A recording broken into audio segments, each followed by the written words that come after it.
Cleaning with a pressure washer might sound effective, but most of the time, it leaves these unsightly streaks. Not to mention, it can damage the surface, which allows algae, mold, and mildew to grow back even faster.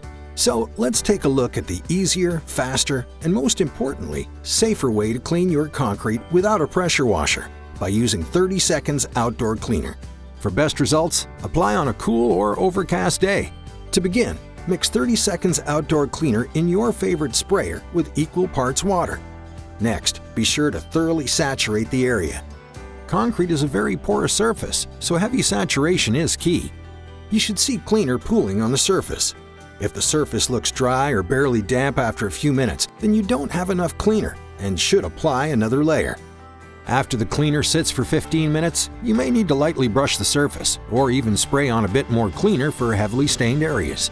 Once the desired results are achieved, simply rinse the surface with a garden hose.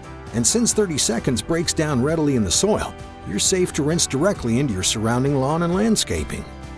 30 seconds is safe to use on a variety of outdoor surfaces, including natural or composite wood, vinyl, metal, and even canvas awnings. Click here for more information or to find out where you can purchase 30 seconds cleaners.